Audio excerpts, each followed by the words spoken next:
7TV la chaîne de la vérité seen émission 7actu tey nag ñu am mbégte retrouver waat leen après quelques jours sans tourner 7actu doon def ay entretien tey ñëwaat 7actu format ak invité waxtaan ak moom ci actualité wàllum politique mais également wàllum développement tey nag la 7TV a le privilège d'accueillir monsieur ki nga xamante ni nag mooy Daouda Diong nekk responsable politique bokk ci coalition Diomaye président nekk également le président du mouvement Repère basé wu ci Gorom 1 commune de Bambilor mooy suñu gan tey alors Daouda Diong am naa mbégte dalal seen plateau ça fait longtemps ma lay sollicité pour entretien tey nga ma ko may bonjour ma bàyyi la nga nuyoog suñu internet.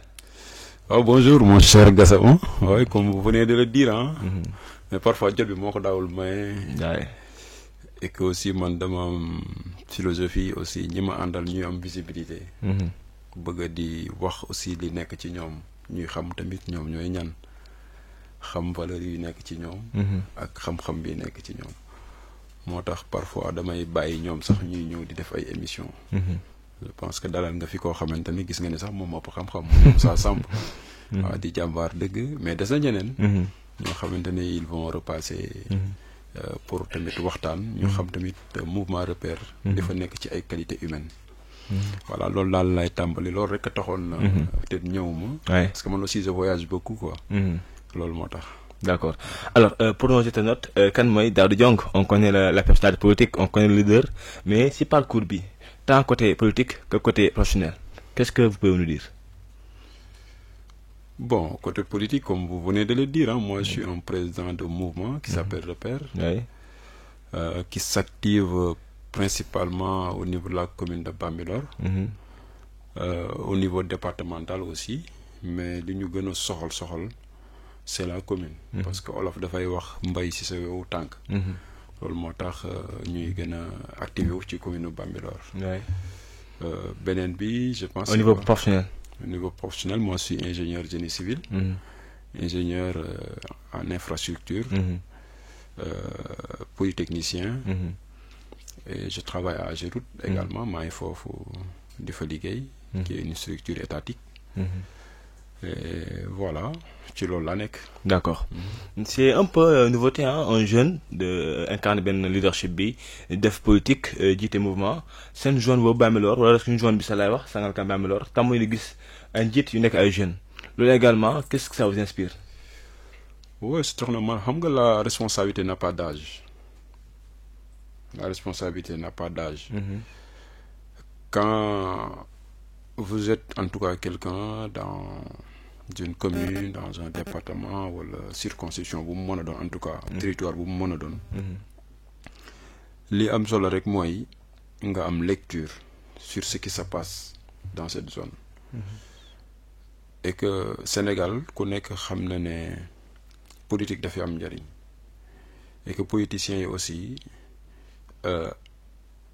li ñu jiite dañ ci war a doxal dëkk bi suñu ko doxalee je pense que il faut saluer suñ ko doxalul nag il faut prendre tes responsabilités la nga ci war a def nga def ko je pense que ñun loolu la ñu def on a pris notre responsabilité sans regarder notre âge même si du ñu ay xale aussi hein ça il faut le dire parce que nit bi moom boo yesee ba am 30 ans je pense que mag nga pour mën a war nga mën jël ses responsabilités on a vu des présidents qui ont 30 ans 35 ans des présidents de la République.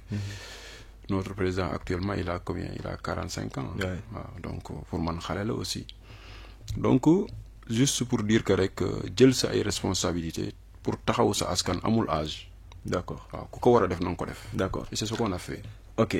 Alors on dit souvent que la politique c'est l'art de gérer la cité donc développement la yow nga ñëw taxawal Repère muy ab structure politique mouvement politique ci Bambilor déjà la moo la dugal ci politique yaa ngi wax sànq c'est vrai que ni am nga engagement bi pour développer le gox mais qu'est-ce qui vous a fait entrer dans la politique surtout au niveau de Bambilor parce que voilà y a un maire qui est là-bas y a une équipe municipale qui est là-bas yow ngay jeune nga ne da ngay def politique taxawal Repère ñëw opposé wu ak ce régime là lan moo sabab bi la position.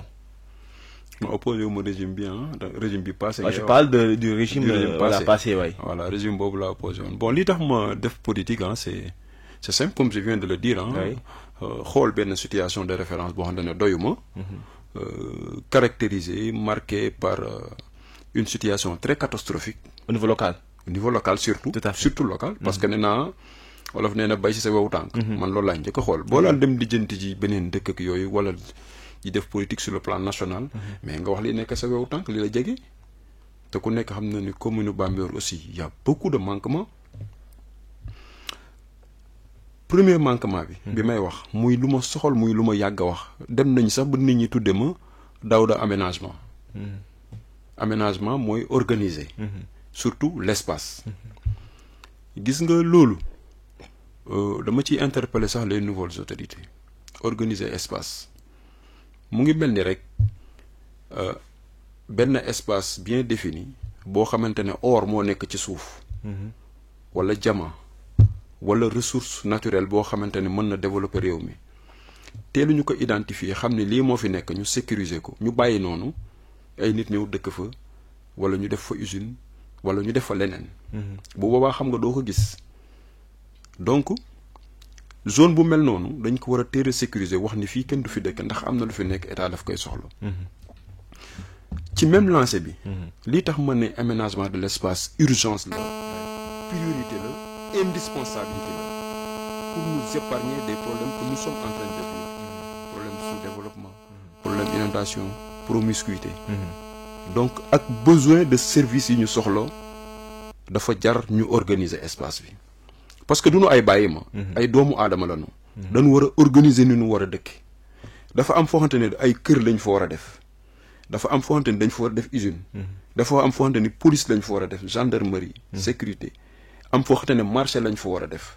am foo xamante ne ay tali dafa war a jaar. am foo xamante ne ay bassin de rétention lañ fa war a def pour recueillir les eaux venant de ces cités d'habitation pour éviter ces inondations parce que boo ko deful après da ngay dëkk ci ay problèmes. inondation promiscuité et tout. et c'est ce que ñi nekk ci mairie bi ak état bi fi toll loolu la ñu doon def loolu la ñu doon promouvoir donc problème yi ñuy dund yépp ñàkk organiser sunu façon de dundin ak cadre de vie bu baax moom moo ñu ko indi du leneen ba ci sax sous emploi bi ngay gis parce que tey soo organiser woon espace bi lu ci toll ni mairie par exemple Bambilor bëri nga organiser ko parce que yow la ñu dénk suuf si.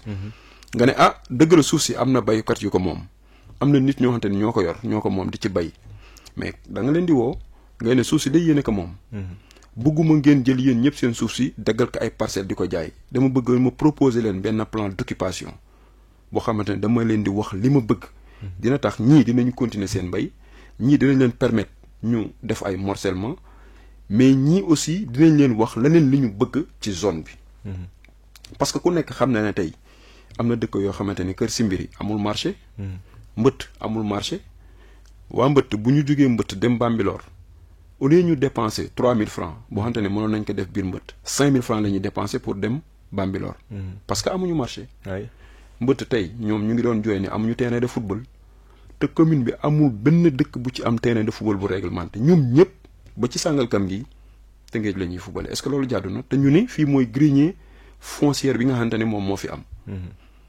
est-ce que loolu jàddu na est-ce que gis nga fi stade est-ce que gis nga fi centre de santé à Bambilor est-ce que gis nga ko alors que nous avoisinons les 70 000 habitants te l'organisation mondiale de la santé nee na commune bu am plus de 50 000 habitants da nga war a am centre de santé. da nga am benn médecin lu toll ni population Bambilor am presque 70 000 habitants amul benn médecin boo xamante ne war na saytu seen wér-gu-yaram ñun ñëpp dañuy déplacer ñëw Sangalkam wala dem Tëngéej est-ce que jaadu na soo jëlee infrastructure éducative. Bambilor amul lycée. ah si. non amul lycée. pourquoi. voilà am na lycée si tur nit ñi ñu ngi dugg ci ay bâtiments. fu lycée bi nekk ay bâtiments yu dérisoire lañ fa def parce que lycée bi fa mu nekk mooy école primaire bi ci ginnaawam. foofu jardin la woon dañ fa daan bay def ay potager pour xale yi di jàng foofu. foofu la ñu jël yàq ko dugal fa ay quelques bâtiments yoo xamante ni c'est pas d'envergure pour un lycée yow boo génneel fii rek. génnal Ndakaaru Njaay gi rek dëkk boo dem da ngay gis lycée boo xamante ni c'est à niveau R+3 plusieurs bâtiments. terrain de football terrain de basket ak toutes les commodités yi nga xamante ni moo war a am ci lycée bi amul Bambilor dem fa nga xool journaliste nga. demal nga dugg ci lycée bi nga xool ndax loolu lycée la wala du lycée te ñu ne am nañu suuf moo tax ma ne l'importance du foncier quand tu n'as pas le foncier tu peux pas développer un territoire boo amul foncier doo ko développer te ñun amoon nañ ko. moo tax man la Bambilor amul lycée il a juste un lycée que de nom mais les bâtiments d'envergure yu war a yor lycée ak Bambilor importance bi mu am amu fa. ok donc éducation amul lycée Bambilor te Bambilor ñun mooy suñu ville.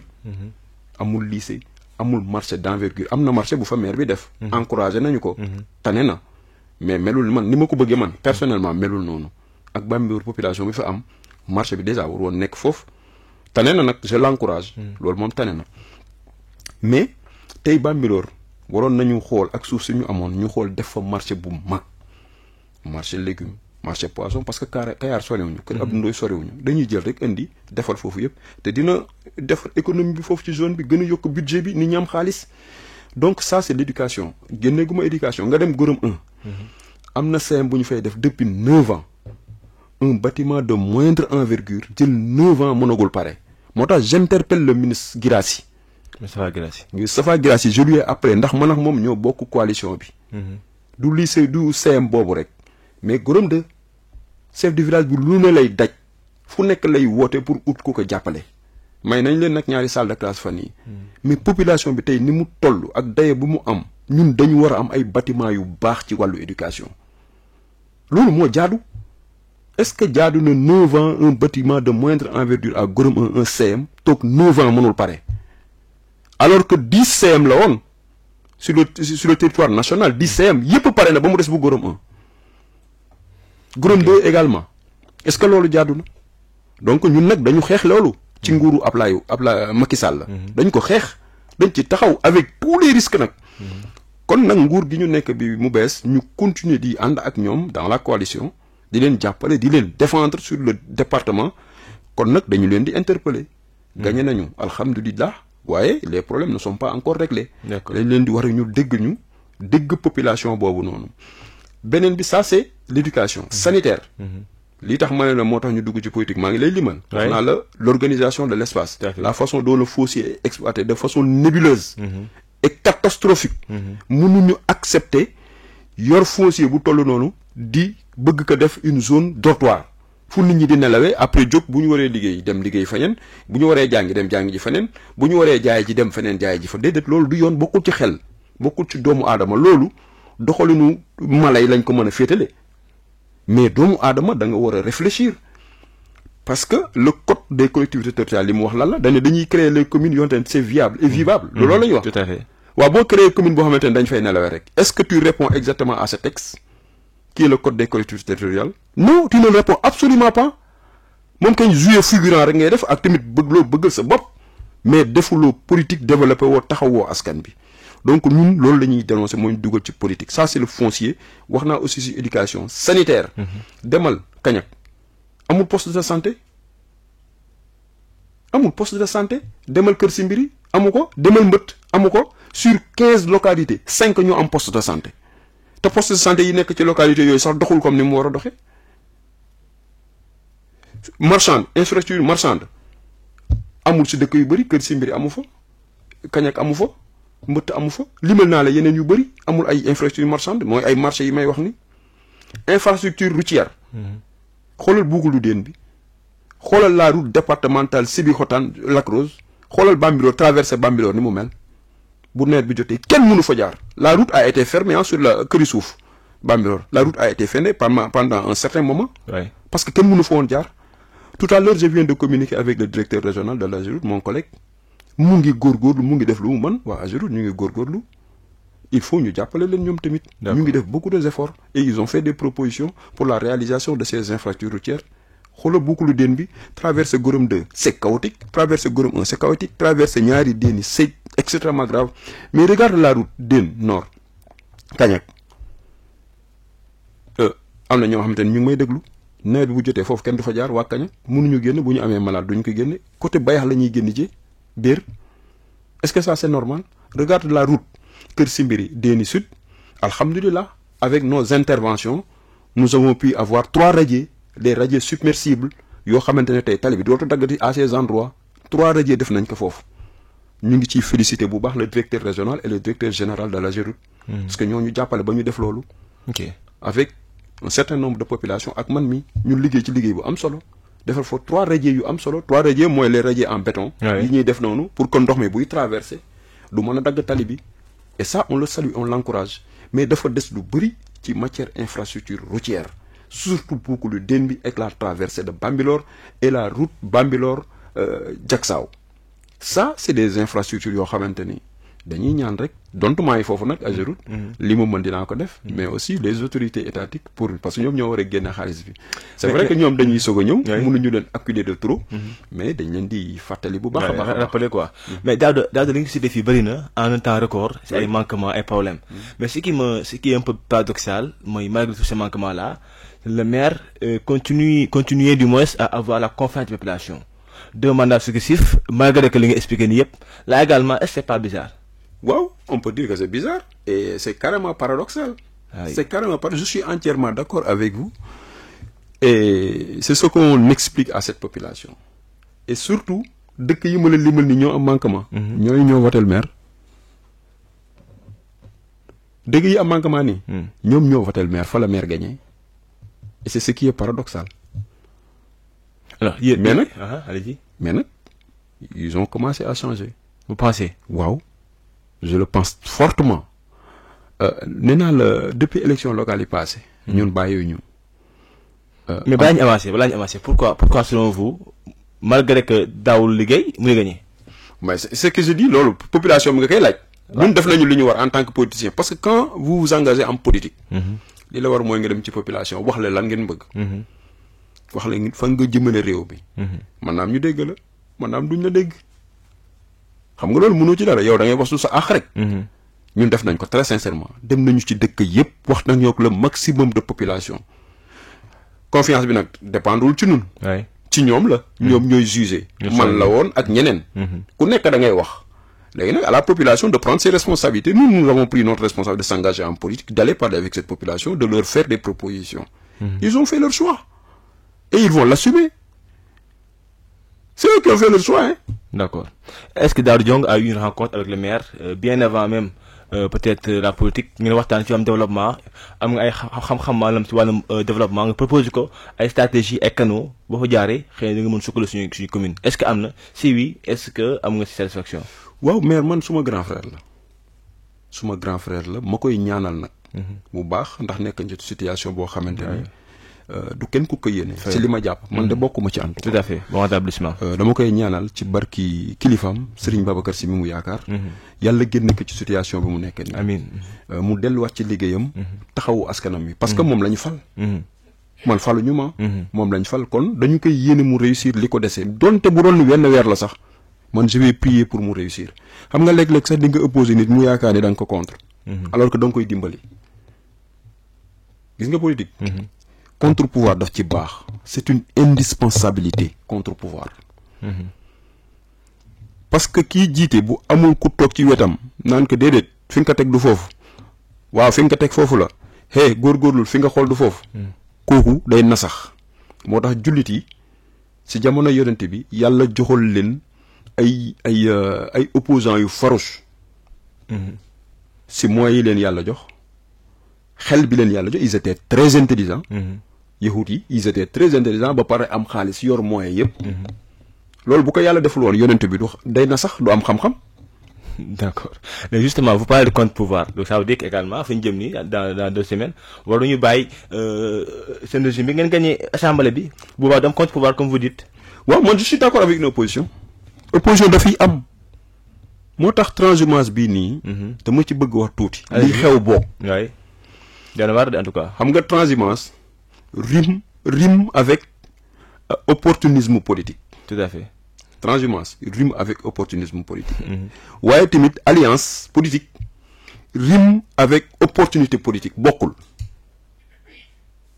transhumance. moom ak opportunisme politique ñoo ànd. oui. alliance moom ak opportunité politique ñoo ànd. transhumance ak opportuniste moo koy def. mooy koo xamante ni day lire benn situation boo xamante ne daf ciy jéem a saisir pour ay intérêt personnel am.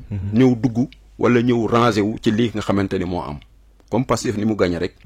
am na ñoo xam ne tey dañuy lire lecture boobu rek ñëw ni dañuy jàppale mais du ñu adhérer ci principe bu parti bi du ñu adhérer ci valeurs yi du ñu adhérer ci vision bi. donc du par conviction quoi. du par conviction mais nag alliance ak opportunité politicien bu jub bu sincère bu am ay principe daf koy def ñun on est en alliance on est en coalition avec le PASTEF parce que ba muy metti la woon ba muy metti on a pris des risques mais également du loolu rek parce que dañoo lire ni PASTEF seen projet baax na li ñu proposé njariñu Sénégal la te it ñi ko incarné téye ko ay valeur la ñuy wane engagement la ñu wane bëgg réew mi la ñu wane donc loolu mooy alliance ak opportunité politique nous on s'est profité d'une opportunité politique qui était une situation très compliquée à laquelle ñun ragaluñu woon ñu ñëw ànd ci kooku opportunité la politique ñun dañ ko saisir ba mu méttee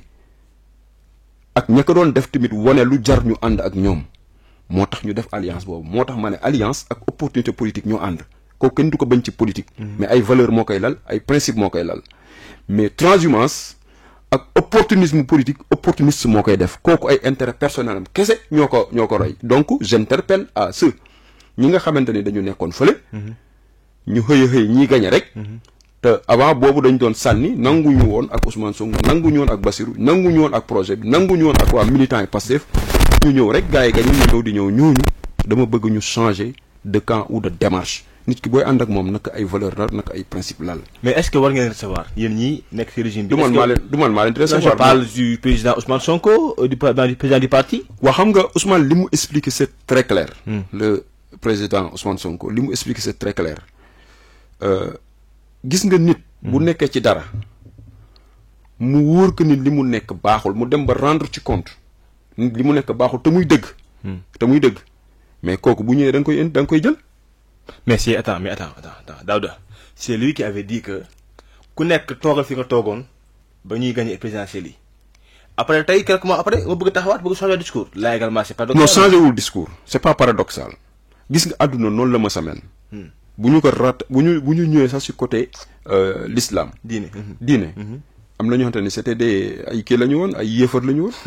mais nañu ko comparer quoi. mais il le faut monde comparaison il faut nga def ko c'est très normal hein.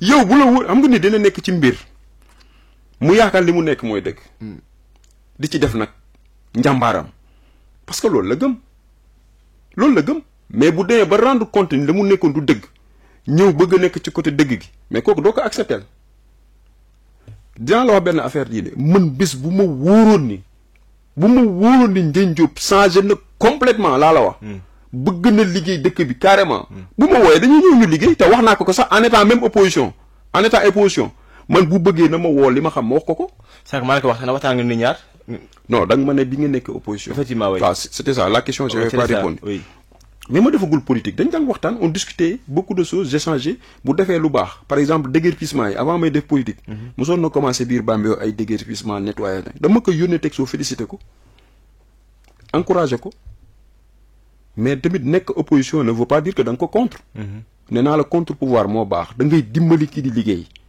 parce que man du ma seetaan kenn en tout cas ci commune Bambilor bi fii bu ma nekk opposition ma seetaan kenn muy def naka sulu noonu ma croiser les bras booy def muy baax may saluer plusieurs fois moi j'ai apprécié ce qu'il a fait mais tamit dama koy interpeller est-ce que di nga ko continuer xam nga jël na fi ay mesures ni dafay désengorger dafay déplacer yenn nit ñi mais j'ai salué mais je lui ai dit que ñun on est prêt à te soutenir mais continuer wul demul fenn moo tax ñu ne la ñun parfois dañuy ragal di nga bëgg jàppale nit ki même boo nee opposition ci ay idée ci ay xalaat mais parfois ñoom dañuy jël ay mesures yoo xamante ne pour benn fan rek la ça n'a pas de sens ça n'a aucun sens moo tax parfois sax ngay ragal parce que da nga dul xam ñii fan lañ lay yóbbu da nga dul xam ndax ñii li ñu wax dëgg la ci ñoom wala du dëgg ci ñoom mais bu la wóoree sa digganteeg yàlla ne nit ki changé na lu baax rek la bëgg a def ci dëkk bi mais boobaa tu prends tes décisions nga ñëw jàppale ko mais loolu nag moo amul. d'accord donc yow vous n'êtes pas d'accord pour ñeneen ci transhumants yi nga xamante ni ñu koy def actuellement. non moi je suis pas d'accord mais li nga xam daal yenn transhumants yi su fekkente ne transhumance la. ak opportunisme politique. man je ne suis pas du d'accord. man li ma bëgg nit ki booy ñëw di ko jàppale ne ko sincérité lal. d'accord nekk vision bi nga xamante ni moom la président Ousmane Sonko ak Bassirou Diomaye teg ak ay principes. mais bu fekkee ne ay intérêt crypto personnel la. man je ne suis pas du tout d'accord te bëri na ci ñàkk. vous avez dit jubal jubanti. oui et que di ngeen jël ñenn ñi nga xamante ne ñoo salfaane alalu askan bi daal di leen punir est-ce que également si ñuy transhumé je me pose une question amoon ñi nga xamante ne tey peut-être dañuy ñëw pour làqatu pour après bañ a am ay problèmes judiciaires. Bon, en tout cas, ce régime, man, ce que je leur dis par rapport à ça, moi, la police et la gendarmerie peuvent faire un travail pour eux. Képp ku bëgg transhumé mën nga ko principe waaw mais en attendant que ni ñun dañuy def enquête regardez bu fekkee da nga mosoon gérer ñu xool bu fekkee da nga def ay luubal ak yooyu mais ñu traduire la en justice où est le problème fii ku fi yoroon dara ci askan bi doon ko gérer ñu joxoon le portefeuille joxoon le budget dañ la war a xool avant ngay ñëw di exercer waat c'est ça qui est normal. D'accord, bon, c'est clair. Alors, pourquoi repère? L'appellation déjà, le terme, mais également, c'est quoi la mission avec repère? Bon, repère, c'est un terme mathématique, hein, en réalité. On peut repère avec les axes X, Y, Z, ou le X, Y. En tout cas, repère de façon très résumée, moi, je vais juger sur un point A pour aller vers un point B. Point A, li nga fi war a jóge mooy da nga ko fekk mu nekk situation boo xamante ne gënalu la. su ma jëlee allusion à la commune de Bambilor dafa nekk ci situation boo xamante ne gënalul kenn. léegi nag ñu war a toog jóge foofu ci situation boobu pour dem sur le point A sur le point B. situation point B nag mooy situation bi ñu bëgg mooy dëkk bu am cadre de vie bu baax dëkk bu am ay activités nit ñi mën a liggéey dëkk boo xamante ne mbay mi dina fa dox. dëkk boo xamante dina am ay école santé bi dina fa dox dëkk boo xamante ni dem ak ñëw bi dina baax ñun en tout cas loolu la ñu bëgg a ñëw fii ci point B bi ñu def ko fi. tout à l'heure bi may ñëw ni tax repère baax. de façon explicite.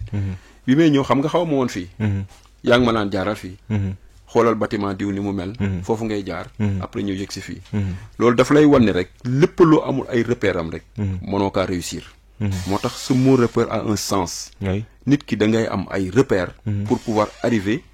pour pouvoir atteindre ton objectif. donc repère daal loolu lay jëriñ. D'accord. de façon très ramassée. Alors et donc gis nga ni taxaw nga ko depuis quelque temps yaa ngi ciy liggéey lan ngay permettre population Bambilor parce que yaa ngi ko wax da ngeen am idée am aussi projet bi ngeen taxawal quel est le projet justement yaa ngi wax ko agriculture surtout mais la jeunesse de Bambilor vraiment Daouda Bambilor je vois beaucoup de jeunes yoo xamante ne ils sont dans les capacités de trouver quelque chose mais il y a le chômage il y a des manquements lan ngay proposer askan bi rawatina cette jeunesse là qui semble être désespérée. Tout est dans l'organisation de l'espace. Tout est dans l'aménagement du territoire. waaw boo organiser espace bi xale yi dinañ liggéey yàlla xam na ne mandat bii nii bu yàlla dogaloon ñun ñu nekk fi ci mairie Bambilor. nous allons faire beaucoup de choses nous allons organiser cet espace su ma leen ne organiser espace bi nag mooy permettre industriels yi maanaam ñi am xaalis bëgg defar ay usines ñu ñëw pour tabax fa ay usines boo ñëwee tabax fa ay usines jeex na xale yi dañuy ñëw liggéey foofu. Donc la mairie, on ne lui demande pas de prendre de l'argent pour construire des usines. On lui demande juste de créer les conditions pour permettre aux investisseurs de venir s'installer. Donc, nous avons de créer les conditions. Créer les conditions, tu as les autorisé. Si nous voulons faire une cité, si nous avons l'avis du maire, cité est am. Si le maire a un avis favorable, cité est am. Si nous voulons faire un bâtiment, da nga war a am autorisation de construire mairie bi bu nangul normalement du am. loolu loo ciy dégg li ñu ciy dégg mooy maire dafa war a def un plan d'occupation. un plan communal d'occupation des sols. plan boobu nag da nga ci war a sóoraale zone à vocation agricole. nga bàyyi ko fa nga préserver ko fa. des forêts ou des parcs. nga def ko fa. zone à vocation industrielle fu ñuy defee usine nga def ko fa. espace pour. Centre de santé hôpital d'ici 5 ans 10 ans dañ koy gën a soxla nga prévoir ko police sécurité gendarmerie nga prévoir ko dëkkuwaay nga prévoir ko dëkkuwaay mënul ñàkk ñun bañuñu ko mais il faut nga organiser ko parce que code de l'urbanisme bu demee ba ne 70% sur une parcelle la ñu war a tabax 30% yi pour espace mais sur le plan communal aussi da nga koy appliquer nga xam ne 30% yi pour ay espace la waroo jël fépp nga tabax ko 30% yi dafa war a nekk ay parc dafa nekk ay zone à vocation agricole zone touristique nangam organiser cet espace de sorte que nit ñi dina am ay usines yoo xam ne dañuy dox ndànk dem liggéey mais am également dina am loisir démb maa ngi dem et chaque jour sax loolu la ñuy dund Comico Ilodé te Comico yëpp ak Akis noonu lañ ko tabaxe dañuy tabax di dem rek sans prévoir école sans prévoir poste de santé case de santé au minimum sans prévoir terrain pour permettre xale yi di fo des sports def seen loisir xale yi ci mbedd mi la ñu teg seen i camp di football mooy li ma lay wax rek l'organisation de l'espace. boo ko deful lajj nga ci lépp. bien boo nga aay bien boo nga def lépp. c'est la base quoi. c'est la base. mais boo amee sa parcelle di ko tabax. dama la koy expliquer de façon très simple. ñu jox la sa terrain 15/20 nga war ko tabax qu'est-ce que tu vas faire xanaa au moins loo sa xel gàtt di nga ne bëgg naa ci kër gi garab. tout à fait. lu sa xel gàtt di nga ne sama kër war naa am assainissement. maanaam fosse septique.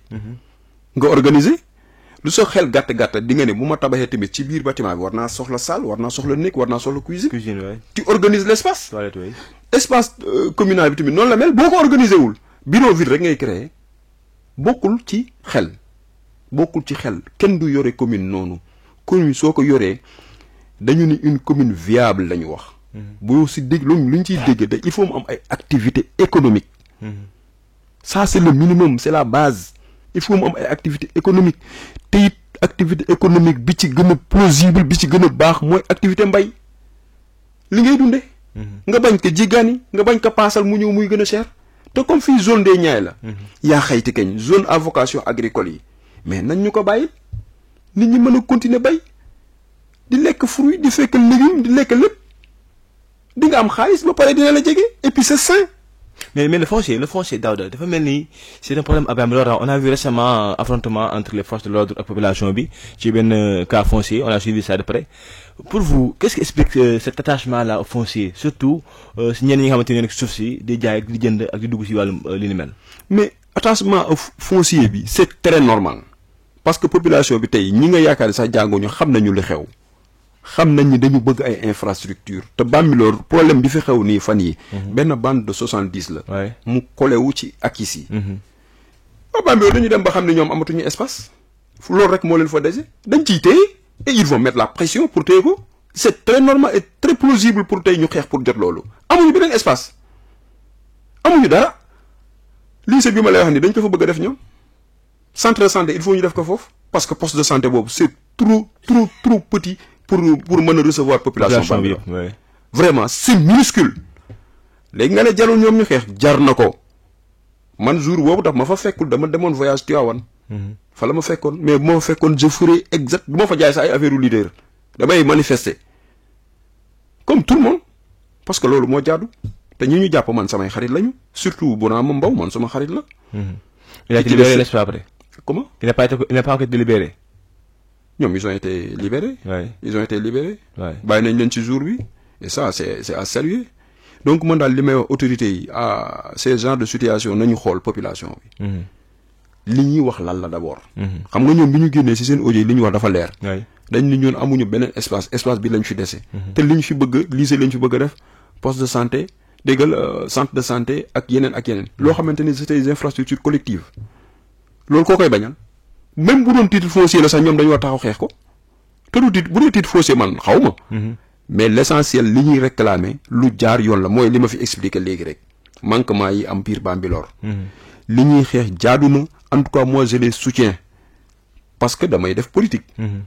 te politique bi may def nii li ma bëgg ci Bambilor googu noonu ak yeneen dëkk yi yëpp mooy li ma fi expliquer donc te yàgg naa ko wax bi ma duggee ci politique ba léegi. avant may dugg j'ai fait une lettre. axée sur 10 points. te li ma wax ni yëpp ci la bokk. D'accord. Ça c'était en 2020. Voilà. Alors fu ñuy jeexalee mooy côté base politique bi parce que le père de projet il fait séduire beaucoup de gens on a vu la jeunesse donc ak leadership bu am solo on a vu également pas mal de personnes ñoo jàpp si des nit yi nga xamante ne je dis ça en toute sincérité ñoo xamante ne la ñu déggu lañ mais est-ce que la base politique elle est là. Daouda Gorom 1 c'est fief la yaa xam moom mais y a Déni Biram Ndao y a Gorom y a Bambilor y a des jeux de village comment ça passe ce partage là du projet pour que nit ñi mën a ñëw épouser l'idée de Repère. Oui, moi je pense que toute la commune de Bambilor maintenant projet bi épousé nañu ko en tout cas le projet de Repère. Ah bon. waaw y a 3 semaines en arrière ou 1 mois organisé ni benn journée d'intégration. ku wax intégration wax ni. nouveau adhérent. oui organisé nañu ko adhésion oui. te journée boobu Gorom 1 lañ ko defee mais waa Gorom 1 waxuñu leen journée bi ñeneen ñi jóge ci yeneen dëkk yi. ñoom ñoo ñëw nekkoon foofu si journée boobu. Qu'est-ce que cela signifie que ne depuis élection locale ñun am na lu ñu liggéey moo tax man moom ma gorom rek ah. dama moom gorom dama moom ñaari déen yi dama moom Kañak moom Kër Simbiri moom Bambilor moom Mbët gorom 2 dëkk yooyu ñun ñoo ko moom parce que dañu liggéey jour boobu vraiment ñun recevoir nañ ci nit ñu bëri adhérents yu bëri ay kilifa ñu am solo. Donc pour wax la ni la Repère est en train de faire un excellent travail de par ses alliés. de par ses collaborateurs ñoo ko liggéey. may profité tamit di leen féliciter di leen remercier bu baax a baax a baax a baax a baax ñoom Pape Lay Sarr ñoom Libaas ñoom Ibra Fall ñoom Saliou Diong. Donc boo demee den ñoom Souleymane Alassane ñoom Ibra Sarr tout le monde ñoom Thiambu nga dem beneen den bi Moussa Yàgg donc ñooñu dañu liggéey bu am solo gërëm un capitaine na fa nekk ñoom Idi ak ñoom Gaymor. boo demee Comico y a la grande dame la dame de fer Rouguetou Diédhiou qui est en train d'abattre un excellent travail moom ak Patrice frère am donc liggéey boobu ñun si lañu nekk nga dem gërëm de Amsatou Saliou Diène Alsane Morley donc liggéey boobu ñun moom la ñuy continuer Kañak Adama nu mu tuddee Assane Dia Gora Lay Sow ak Mahdi Sow. am nga ay représentants un peu partout quoi. Mais partout. Ok. Le Repère a été connu depuis très longtemps. Alors mais fi ñu jëm nag c'est les élections certes on parle des législatives mais fu ñu wax ak yow mooy local la ñu jëm en 2027 il y a le projet PASTEF bi nga épousé ànd ak ñoom alors est-ce que yaa ngi bàyyi xel également la configuration peut changer bu ñu nee ba élection locale taxaw peut-être il se peut qu'il y ait un candidat ciblé par PASTEF. Est-ce que vous allez vous confronter à ces décisions-là ou bien Repère va prendre son chemin? Non, loolu ñëwagul. Moi je suis dans une coalition dirigée par docteur Aïssatou Mbodj. Loolu nekkagul sax point de discussion. loo ciy wax nekkagul point de discussion. fi mu toll nii dafa am koo xamante ne dafa soxla. Oui. muy le président Ousmane Sonko législative yi. dafa soxla ay député yooyu nag ñun si la ñu nekk. oui guddi ak bëccëg di ko ci jàppale. pour mu am la majorité écrasante. ok ci la ñu nekk. élection locale nag ñëwul te boo nekk ci structure da ngay déglu sa structure fu mu toll ngeen waxtaan ci loolu. comme que loolu ñëwagul nag. nañ bàyyi ba mu ñëw bu ñëwee après ñu xool nuñ ciy waxtaanee. évaluer waaw ñu évaluer ñu xool mais fi mu toll nii daal. kilifa gi moo soxla Ousmane. D'accord. On va laisser le temps au temps. Alors, vraiment, ça a été un plaisir, hein, Daouda. On a même dépassé le temps accordé. Ah ouais, déjà. Ah, déjà, on a fait presque une demi-heure. Donc, bon, on va pour le message que vous lancé à l'endroit de la population, surtout ceux de Bambilor. Waaw li ma leen di wax daal. man du ma wax ak waa Bambilor rek. man damay wax ak waa Sénégal. Une campagne quoi? Bon campagne ma dama nekk sur l'essentiel. D'accord. damay wax ak waa Sénégal. que ne le président Bassirou Diomaye Faye dafa proposer référentiel bu am solo. te référentiel boobu li ci Ousmane Sonko wax laay wax. nee na dafa bëgg sentir population bi ñu approprier wu projet bi. approprier nag mooy nga jël ko def ko sa moomeel. surveiller état bi dimbali ko jàppale ko ci pour mu réussir loolu man loolu laay wax te loolu nag bu ñu bëggee mu am législative yi il faut que sénégalais yi voter la liste Pastef massivement loolu la Ousmane wax te ñun on a confiance à ces deux personnes le président et son premier ministre parce que ñoom ñoo nekk ci kanam train bi donc loolu laay def appel à toute la population sénégalaise. daal di gisoo compte pouvoir gisoo équilibre. Bon man gisuma équilibre parce que baax na. à l'assemblée. non li ñu proposé mais assemblée boo leen joxee 5 députés rek baax na. xam nga opposition boo xam ne dafa taxaw. mu ni ñoom bu ñu gañee avion du daw kenn du fay salaire oto du daw kenn du jaay essence ñoom ñoo ko wax. léegi y a un choix entre celui qui a proposé un référentiel boo xamante c'est l'intérêt du Sénégal. incarné par ces deux personnes. kii taxaw ni ñoom bu ñu gañee dañuy bloquer dëkk bi choix il faut faire le choix. D'accord. bloquer dëkk bi wala doxal dëkk bi ñaar yooyu ñoo fi nekk ñii bëgg a doxal dëkk bi ak ñii bëgg a bloquer dëkk bi il faut faire un choix le choix est vite fait. Bougane Gueye Dany qui dit que votre leader ne s'est pas encore prononcé sur l'homosexualité. Non, man je préfère ne pas parler de Bougane. Parce que son niveau est tellement bas. Ah oui? Oui. Man je préfère ne pas débattre sur ce monsieur. Très sincèrement, hein? y a une opposition boo xamante ni mën nañu waxtaan ci ñoom ñoonte ni c'est ànduma ak ñoom Thierno Alassane Sall ak ñeneen. Amadou Ba oui ak loo ko mën a waxal je ne suis pas avec d'accord mais yaru na sax au moins opposition mais ñoo xamante ni vraiment c'est d'une désinvolture boo xamante ni kenn mënu ko wax. Bougane Gueye, moi je préfère ne pas débattre de lui très sincèrement. D'accord. Merci Daouda. Merci, c'est moi. Merci beaucoup vraiment si disponibilité bi ak temps accordé bi ça a été un plaisir comme j'ai dit yàgg naa bëgg waxtaan bi am tey rek yaa dogal donc on vous remercie pour la disponibilité vraiment ak l'élégance donc quand j'ai reçu votre appel tey je me suis dit que waaw donc voilà ça c'est fait quoi merci vraiment yàgg naa topp pour entretien bi tey nga accordé ñu ko di remercier également bu baax a baax donc tous les gens qui nous suivent à travers la chaîne de la vérité di remercier également suñu technicien yëpp muy Awa Papa nekk ci ginnaaw di gérer di leen remercier bu baax a baax di leen jox rendez-vous la semaine prochaine inchallah ci beneen numéro mais également avec un autre invité